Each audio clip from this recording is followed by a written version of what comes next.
सूत जी बोले, जिन श्री पार्वती जी के घुंघरेले केस कल्प वृक्ष के फूलों से ढके हुए हैं और जो सुंदर एवं नए वस्त्रों को धारण करने वाली हैं तथा कपोलों की माला से जिसका मस्तक शोभायमान है और दिगंबर रूपधारी शंकर भगवान हैं, उनको नमस्कार हो। कैलाश पर्वत की सुंदर विशाल चोटी पर विराजमान भगवान शंकर से गौरी जी ने पूछा, हे प्रभु, आप मुझे गुप्त से गुप्त किसी व्रत की कथा सुनाइए। हे स्वामी, यदि आप मुझ पर प्रसन्न हैं तो ऐसा व्रत बताने की कृपा करें जो सभी धर्मों का सार हो और जिसके करने से थोड़ा परिश्रम हो और फल भी विशेष प्राप्त हो जाए। यह भी बताने की कृपा करें कि मैं आपकी पत्नी किस व्रत के प्रभाव से हुई हूँ। हे जगत के स्वामी, आदि मध्य अंत से रहित हैं, आप मेरे पति किस दान अथवा पुण्य के प्रभाव से हुए हैं। शंकर जी बोले, हे देवी, सुनो, मैं तुमसे वह उत्तम व्रत कहता हूँ जो परम गोपनीय एवं मेरा सर्वस्व है। वह व्रत जैसे कि ताराओं में चंद्रमा, ग्रहों में सूर्य, वर्णों में ब्राह्मण, सभी देवताओं में विष्णु, नदियों में जैसे गंगा, पुराणों में महाभारत, वेदों में सामवेद, इंद्रियों में मन जैसे श्रेष्ठ समझे जाते हैं, वैसे ही पुराण एवं वेदों का सर्वस्व इस व्रत को शास्त्रों ने कहा है।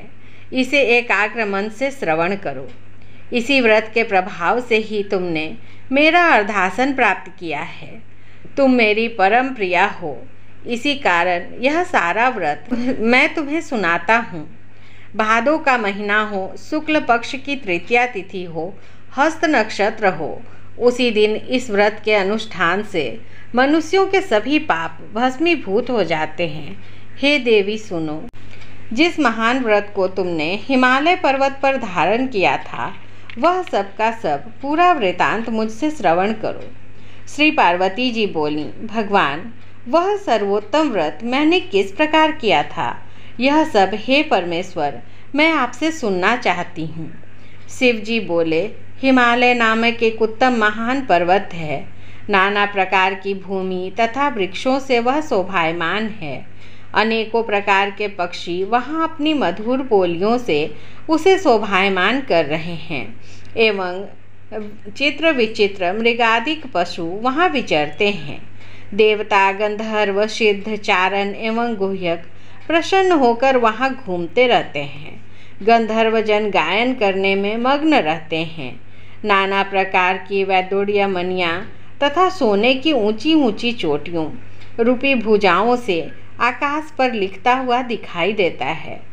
उसका आकाश से स्पर्श इस प्रकार से है जैसे कोई अपने मित्र के मंदिर को छू रहा हो। वह बर्फ से ढका रहता है। गंगा नदी की ध्वनि से वह सदा शब्दायमान रहता है। हे पार्वती, तुमने वहीं बाल्यावस्था में 12 वर्ष पर्यंत कठोर तप किया, अधोमुख होकर केवल धूम्रपान किया, फिर 64 वर्ष पर्यंत पके पके पत्ते खाए, माघ महीने में जल में खड़ी हो तप किया और बैसाख में अग्नि का सेवन किया, सावन में अन्न पान का त्याग कर दिया, एकदम बाहर मैदान में जाकर तप किया।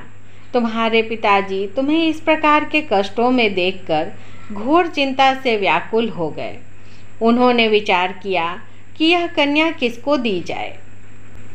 उस समय ब्रह्मा जी के पुत्र परम धर्मात्मा श्रेष्ठ मुनि श्री नारद जी तुम्हें देखने के लिए वहां आ गए।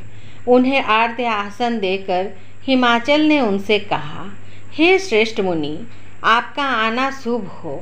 बड़े भाग्य से ही आप जैसे ऋषियों का आगमन होता है। कहिए, आपका शुभागमन किस कारण से हुआ। श्री नारद मुनि बोले, हे पर्वतराज, सुनिए, मुझे स्वयं विष्णु भगवान ने आपके पास भेजा है।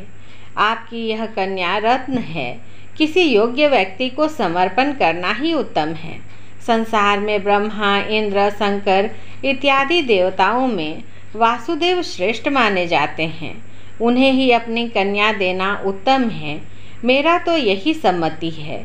हिमालय बोले, देवाधिदेव वासुदेव यदि स्वयं ही जब कन्या के लिए प्रार्थना कर रहे हैं और आपके आगमन का भी यही प्रयोजन है, तो अपनी कन्या उन्हें दूंगा। यह सुनकर नारद जी वहाँ से अंतर्ध्यान होकर शंख चक्र गदा पद्मधारी श्री विष्णु जी के पास पहुँचे। नारद जी बोले, हे देव, आपका विवाह निश्चित हो गया है। इतना कहकर देवर्षि नारद तो चले आए और उधर हिमालय राज ने अपनी पुत्री गौरी से प्रसन्न होकर कहा, हे पुत्री, तुम्हें गरुड़ ध्वज वासुदेव जी के प्रति देने का विचार कर लिया है। पिता के इस प्रकार के वचन सुनकर पार्वती अपनी सखी के घर गई और अत्यंत दुखित होकर पृथ्वी पर गिर पड़ी और विलाप करने लगी। उन्हें इस प्रकार दुखी हो विलाप करते सखी ने देखा तो पूछने लगी, हे देवी, तुम्हें क्या दुख हुआ है, मुझसे कहो, और तुम्हें जिस प्रकार से भी सुख हो मैं निश्चय ही वही उपाय करूंगी। पार्वती जी बोली, सखी, मुझे प्रसन्न करना चाहती हो तो मेरी अभिलाषा सुनो। हे सखी, मैं कुछ और चाहती हूँ, मेरे पिता कुछ और करना चाहते हैं। मैं तो अपना पति श्री महादेव जी को वर चुकी हूँ, मेरे पिता इसके विपरीत करना चाहते हैं। इसलिए हे प्यारी सखी, मैं अब अपनी देह का त्याग कर दूंगी। तब पार्वती के ऐसे वचन सुन सखी ने कहा, पार्वती, तुम घबराओ नहीं, हम दोनों यहाँ से निकलकर ऐसे वन में पहुँच जाएंगे जिसे तुम्हारे पिता जान ही नहीं सकेंगे। इस प्रकार आपस में राय करके भी पार्वती जी को वह घोर वन में ले गई। तब पिता हिमालय राज ने अपने पुत्री को घर में न देखकर इधर उधर खोज किया, घर घर ढूंढा, किंतु वह न मिली। तो विचार करने लगे, मेरी पुत्री को देव दानव किन्नरों में से कौन ले गया। मैंने नारद के आगे विष्णु जी के प्रति कन्या देने की प्रतिज्ञा की है, अब मैं क्या दूंगा। इस प्रकार की चिंता करते करते मूर्छित होकर गिर पड़े। तब उनकी ऐसी अवस्था सुनकर हाहाकार करते हुए लोग हिमालय राज के पास पहुँचे और मूर्छा का कारण पूछने लगे। हिमालय बोले, किसी दुष्ट आत्मा ने मेरी कन्या का अपहरण कर लिया है, अथवा किसी काल सर्प ने उसे काट लिया है, या सिंह व्याघ्र ने उसे मार डाला है। पता नहीं मेरी कन्या कहाँ चली गई, किस दुष्ट ने उसे हर लिया। ऐसा कहते कहते शोक से संतप्त होकर हिमालय राज वायु के कंप्यामान महावृक्ष के समान कांपने लगे। तुम्हारे पिता ने सिंह व्याघ्र भल्लूक आदि हिंसक पशुओं से भरे हुए एक वन से दूसरे वन में जाकर तुम्हें ढूंढने का बहुत बड़ा प्रयत्न किया। इधर अपनी सखियों के साथ एक घोर वन में तुम भी जा पहुंची।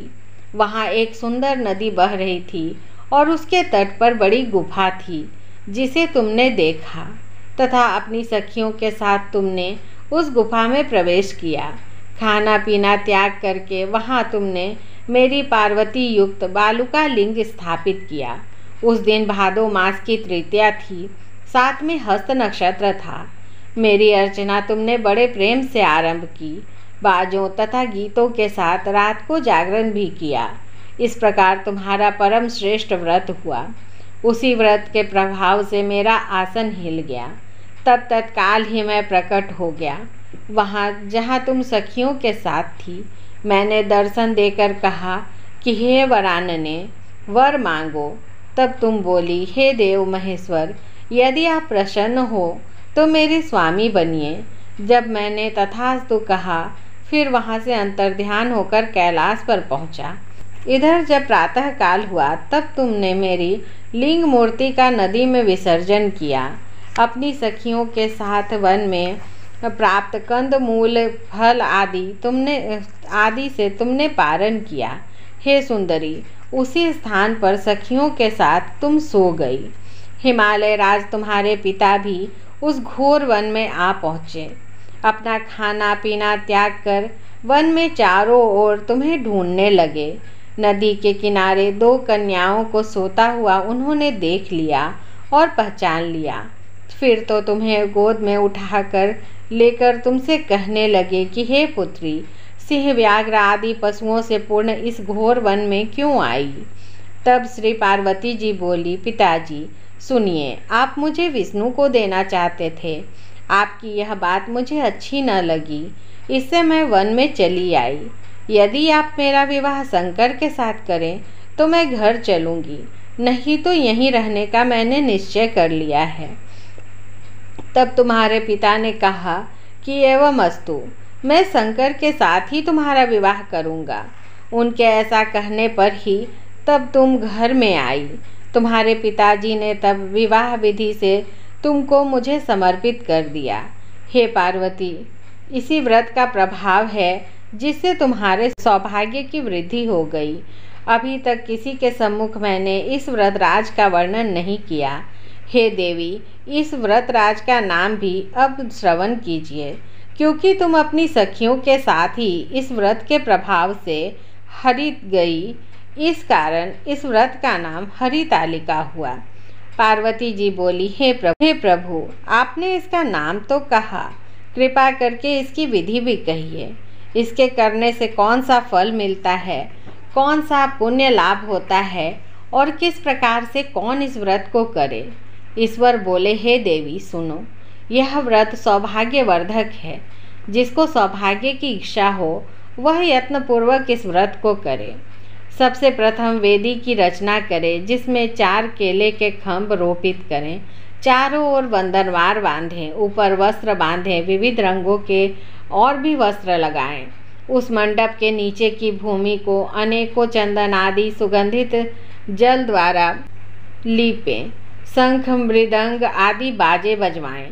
वह मंडप मेरा मंदिर है, इसलिए नाना प्रकार के मंगल गीत वहाँ होने चाहिए।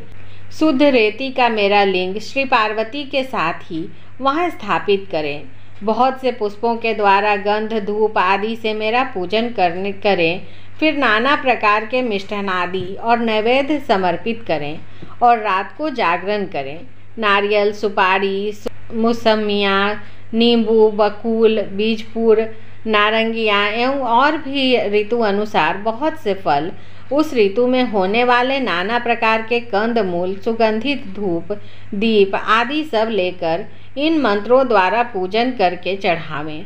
मंत्र यह है, शिव शांत पंचमुखी शूली नंदी भृंगी महाकाल गणों से युक्त शंभु आपको नमस्कार है।